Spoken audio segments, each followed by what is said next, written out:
নমস্কার। Olympic YouTube চ্যানেলে কৃষ্ণলীলার ধারাবাহিক পর্বে আপনাকে স্বাগত জানাই। আজকের পর্ব জরাসন্ধের মুক্তি লাভ। চ্যানেলে যারা নতুন তাদের অনুরোধ জানাবো চ্যানেলটি সাবস্ক্রাইব করে কৃষ্ণলীলার ধারাবাহিক পর্বগুলো শ্রবণ করুন।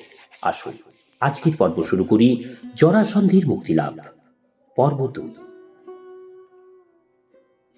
ব্রাহ্মণ বেশে যখন অর্জুন, ভীম এবং স্বয়ং শ্রীকৃষ্ণ জরাসন্ধের নিকট গেলেন এবং সেই ব্রাহ্মণ বেশ ধারণকারী শ্রীকৃষ্ণ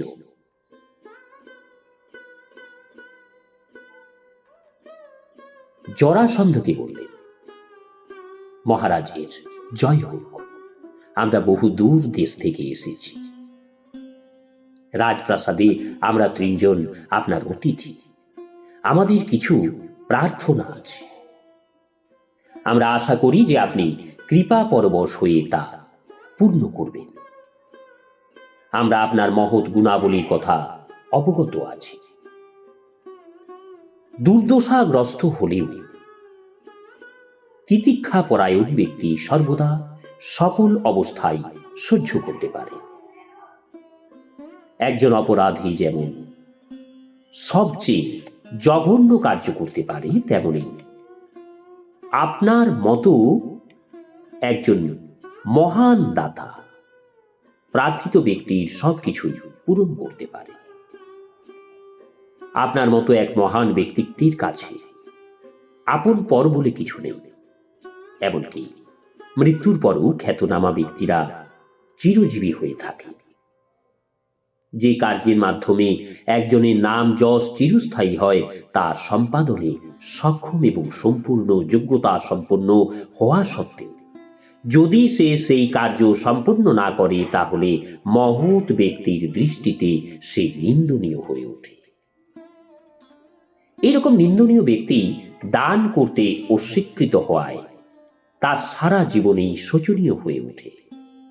মহারাজ, নিশ্চয়ই হরিশ্চন্দ্র ব্যক্তিদের এবং মুদগলাদি মহান দাতাদের গৌরবময় নাম যশের কথা আপনি শুনেছেন। তারা ধান্য ক্ষেত্র থেকে শুধু উঞ্চবৃত্তি করে জীবন ধারণ করতেন, আর মহারাজ সীমিত নিজ দেহের মাংস দান করে কপতের জীবন রক্ষা করেছিলেন। শুধুমাত্র এই অনিত্য এবং নশ্বর দেহ উৎসর্গ করেই এইসব মহান ব্যক্তিরা চিরস্মরণীয় হয়েছে। তো এইভাবে ব্রাহ্মণ বেশধারী শ্রীকৃষ্ণ জরাসন্ধকে শিক্ষা দিলেন যে মানব দেহ নশ্বর, কিন্তু যশ খ্যাতি সর্বদাই অবিনাশী। এই নশ্বর দেহ উৎসর্গ করে অবিনশ্বর নাম যশ অর্জন করতে পারলে মানব সভ্যতার ইতিহাসে সে একজন অতীব সম্মানীয় ব্যক্তিরূপে গণ্য হবে। ভীম এবং অর্জুন সহ ব্রাহ্মণ বেশধারী ভগবান শ্রীকৃষ্ণ যখন কথা বলছিলেন, জরাসন্ধ লক্ষ্য করল যে এই 3 জনকে প্রকৃত ব্রাহ্মণ বলে মনে হচ্ছে না। তাদের দেহে চিহ্ন ছিল, যার দ্বারা জরাসন্ধ বুঝতে পেরেছিল যে তারা হচ্ছেন ক্ষত্রিয়। ধনুক বহন করবার চিহ্ন তাদের কাঁধে ছিল। তাদের দেহের গঠন ছিল অতীব সুন্দর। তাদের গলায় স্বর যেমন ছিল গম্ভীর, তেমনি ছিল ক্ষত্রিয়োচিত আদেশ ব্যঞ্জক এবং হুকুমকার। তো এইভাবে জরাসন্ধ নিশ্চিত হয়ে সিদ্ধান্ত করে যে তারা ব্রাহ্মণ নন, ক্ষত্রিয়। পূর্বে তাদের কোথাও দেখেছে বলেও মনে হল। তারা 3 জন ক্ষত্রিয় হলেও ব্রাহ্মণদের মধ্যে তার দ্বারে ভিক্ষা করতে এসেছে। ব্রাহ্মণ বেশ ধরে যেহেতু এসেছেন, তাই ক্ষত্রিয় হলেও তাদের আতিথেয়তা বা অভিলাষ সে পূর্ণ করবে বলে মন স্থির করল। সে এইভাবে চিন্তা করল, কেননা ভিক্ষুক রূপে তার কাছে যাজ্ঞা করতে উপস্থিত হওয়ায় তাদের অবস্থা ইতিমধ্যেই হীন হয়েছে। জরাসন্ধ চিন্তা করল যে এইরকম অবস্থায় আমি যে কোনো দ্রব্য দান করতে প্রস্তুত। এমনকি তারা যদি আমার দেহটিও যাজ্ঞা করে বসে থাকেন, তাহলে সেটিও তাদের দান করতে আমি দ্বিধা করব না। এই প্রসঙ্গে জরাসন্ধ বলি মহারাজের কথা চিন্তা করতে শুরু করল। ব্রাহ্মণের বেশ ধারণ করে ভগবান বিষ্ণু ভিক্ষুক রূপে বলি মহারাজের কাছে উপস্থিত হয়ে তার রাজ্য এবং সমস্ত ঐশ্বর্য ছিনিয়ে নিয়ে গিয়েছিলেন। ইন্দ্রের সুবিধার জন্য ভগবান বিষ্ণু এইভাবে বলি মহারাজকে প্রবঞ্চনা করেছিলেন। বলির কাছে পরাজিত হয়ে ইন্দ্র তার রাজ্য হারিয়েছিলেন।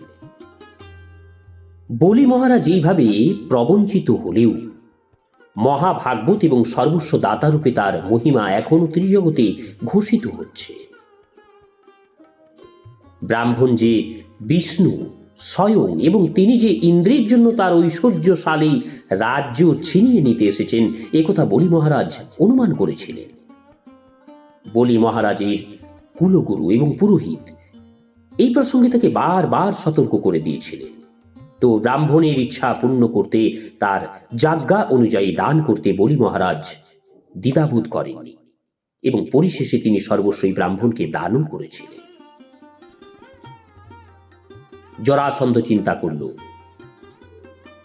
এই নশ্বর দেহ উৎসর্গ করে যদি আমি চিরস্থায়ী যশ অর্জন করতে পারি, তাহলে নিশ্চয়ই আমি সেই উদ্দেশ্যে কাজ করব। এই হচ্ছে আমার দৃঢ় প্রতিজ্ঞা যে ক্ষত্রিয় জীবন ব্রাহ্মণের কল্যাণে উৎসর্গীকৃত হয় না, তা নিশ্চয়ই নিন্দনীয়। মহারাজ জরাসন্ধ ব্রাহ্মণদের দান কার্যে বাস্তবে খুব উদারচেতা ছিল, আর তাই ভীম, অর্জুন এবং ভগবান শ্রীকৃষ্ণকে উদ্দেশ্য করে সে বলল, হে ব্রাহ্মণ, আপনাদের যা ইচ্ছা হয় আমার কাছে যাজ্ঞা করতে পারেন। ইচ্ছা হলে আমার মস্তকও আপনারা যাজ্ঞা করতে পারেন। আপনাদের ইচ্ছা হলে আমার মস্তকটি দান করতেও আমি প্রস্তুত আছি। এরপর ভগবান শ্রীকৃষ্ণ জরাসন্ধকে উদ্দেশ্য করে বললেন, হে রাজন, কৃপা করে লক্ষ্য করুন যে আমরা বস্তুত ব্রাহ্মণ নই, আর খাদ্যশস্য ভিক্ষা করতেও আমরা আসিনি। আমরা সবাই ক্ষত্রিয়। আপনার কাছে দ্বন্দ্বযুদ্ধের প্রতিশ্রুতি যাজ্ঞা করতে এসেছি। আমরা আশা করি যে আপনি আমাদের প্রস্তাবে রাজি হবেন। আর আপনি লক্ষ্য করতে পারেন, ইনি হচ্ছেন দ্বিতীয় পাণ্ডব ভীমসেন, আর ইনি তৃতীয় পাণ্ডব অর্জুন। আপনি হয়তো জানেন আমি পাণ্ডবদের জ্ঞাতি ভাই, আপনার পুরাতন শত্রু কৃষ্ণ। ভগবান শ্রীকৃষ্ণ ছদ্মবেশ ধারণধারী সকলের প্রকৃত পরিচয় দান করলে ক্রুদ্ধ জরাসন্ধ উচ্চ হাস্য করে গম্ভীর স্বরে বলতে লাগলো, রে নির্বোধ মূঢ়, তোরা আমাকে যুদ্ধে আহ্বান করছিস। আমি অবিলম্বেই তোদের ইচ্ছা পূর্ণ করছি, কিন্তু আমি জানি কৃষ্ণ, তুই একটা ভীরু কাপুরুষ। আমি তোর সঙ্গে দ্বন্দ্ব যুদ্ধে রাজি নই, কেননা আমার সঙ্গে যুদ্ধের সম্মুখীন হয়ে তুই হতবুদ্ধি এবং বিভ্রান্ত হয়ে পড়েছিলি। প্রাণ ভয়ে নিজ পুরী মথুরা পরিত্যাগ করে তুই এখন সমুদ্রের মধ্যে আশ্রয় নিয়েছিস, তাই না? আর তাই আমি অবশ্যই তোর সঙ্গে যুদ্ধ করব না। আমি জ্ঞানী অর্জুন, বয়সে আমার কনিষ্ঠ, আর সে আমার সমকক্ষ যোদ্ধাও নয়, এটাও আমি জানি। কিন্তু ভীম সেনের যুদ্ধে আমার উপযুক্ত প্রতিদ্বন্দ্বী বলে আমি মনে করি।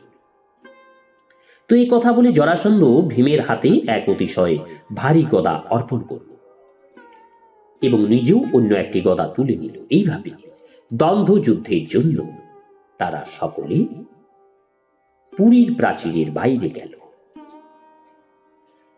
যুদ্ধাভিলাষী ভীম এবং রাজা জরাসন্ধ দুজনেই নিজ নিজ বজ্রতুল্য গদা নিয়ে দ্বন্দ্বযুদ্ধে নিযুক্ত হল। তারা একে অপরের প্রচণ্ড আঘাত করতে লাগল।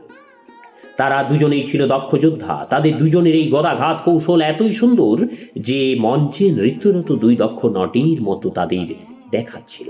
জরাসন্ধ এবং ভীমসেনের গদা উচ্চনাদে সংঘাত হলে সেই উচ্চ নিনাদে যুদ্ধরত দুই হাতির দাঁতের সংঘাতের মতো, অথবা ঝড় বিদ্যুৎ লোকে বজ্রনাদের মতো শোনাচ্ছিল। ধানের ক্ষেতে যখন দুই হাতি যুদ্ধে রত হয়, দুজনেই তখন তাদের সুরে এক একটি ইক্ষুদণ্ড দৃঢ়ভাবে ধারণ করে একে অপরকে আঘাত করে। তো একটা হাতি তার শত্রু অপর হাতির বাহু, স্কন্ধ, বক্ষ, উরু, কোটি, পাদদেশে প্রচণ্ডভাবে আঘাত করে, যেভাবে ইক্ষুদণ্ডগুলি বিধ্বস্ত হয়। অনুরূপভাবে ভীমসেন এবং জরাসন্ধের ব্যবহৃত সব গদাগুলি বিধ্বস্ত হলো। তখন তারা দুজনের পরস্পর মুষ্টিযুদ্ধের জন্য প্রস্তুত হল। জরাসন্ধ এবং ভীমসেন দুজনেই অত্যন্ত ক্রুদ্ধ হয়ে মুষ্ঠাঘাতে একে অপরকে চূর্ণ বিচূর্ণ করতে লাগলো। আর তাদের এই মুষ্ঠাঘাতে সকল লৌহ দণ্ডাঘাত বা বজ্রনাদির মতো শোনার ছিল, এবং যুদ্ধরত দুটি হাতির মধ্যে তাদের হাতির মতো দেখাচ্ছিল। দুর্ভাগ্যবশত তারা কেউ একে অপরকে পরাজিত করতে সক্ষম হলো না, কেননা তারা দুজনেই ছিল সুদক্ষ যোদ্ধা, দুজনেই সমান বলবান, যুদ্ধ কৌশলেও তারা দুজনেই সমকক্ষ ছিল। একে অপরকে অবিরাম গদাঘাত করলেও যুদ্ধে ভীমসেন এবং জরাসন্ধ কেউই ক্লান্ত হয়ে পড়ল না, কেউ পরাজিতও হল না। সারাদিনে যুদ্ধের অবসানে দুজনেই বন্ধুর মতো জরাসন্ধে রাজপ্রাসাদে রাত্রি যাপন করল, এবং পরদিন তারা আবার যুদ্ধ শুরু করল। তো এইভাবে 27 দিন ধরে তারা যুদ্ধ করে চলল। 28 দিনের দিন ভীমসেন শ্রীকৃষ্ণকে বললেন, হে কৃষ্ণ, আমি খোলাখুলি স্বীকার করছি যে জরাসন্ধকে যুদ্ধে জয় করতে আমি পারবো না, কিন্তু শ্রীকৃষ্ণ জরাসন্ধের জন্ম রহস্য জানতেন। জরাসন্ধ দুই ভিন্ন মায়ের দুই ভিন্ন অংশ থেকে জন্ম লাভ করেছিল। শিশুটির কোনো উপযোগিতা এবং কার্যকারিতা নেই দেখে তার পিতা ভূমিষ্ঠ গর্ভজাত অংশ দুটি জঙ্গলে নিক্ষেপ করেছিল। জরা নামে কালো কুৎসিত এক ডাইনি পরে এই অংশগুলি দেখতে পেয়েছিল, আর তখন সেই ডাইনি শিশুর দুইটি অংশ কোনো উপায়ে আগাগোড়া জোড়া লাগাতে সক্ষম হলো। তার এই সব তথ্য জানার ফলে শ্রীকৃষ্ণ জরাসন্ধ বধের উপায়ও জানতেন।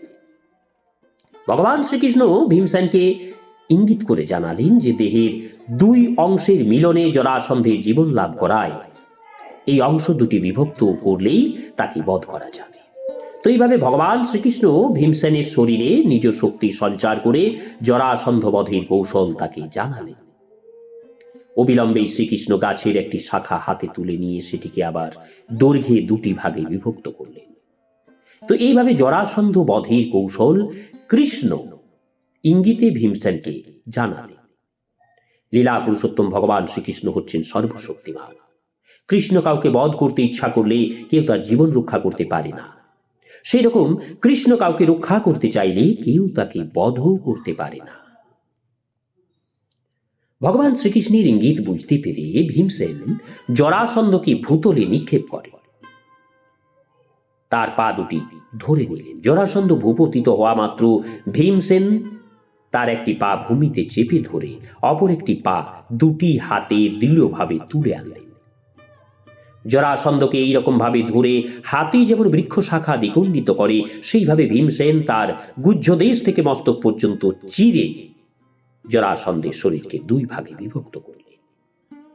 কাছের দর্শক মণ্ডলী জরাসন্ধের দেহটিকে এমনভাবে দ্বিখণ্ডিত হতে দেখল যে প্রতি অর্ধ একটি পা, একটি উরু, একটি অন্ডকোষ, একটি স্তন, অর্ধেক মেরুদণ্ড, অর্ধেক বক্ষ, একটি কণ্ঠাস্থি, একটি বাহু, একটি চক্ষু, একটি কর্ণ এবং অর্ধেক মুখমণ্ডল ছিল।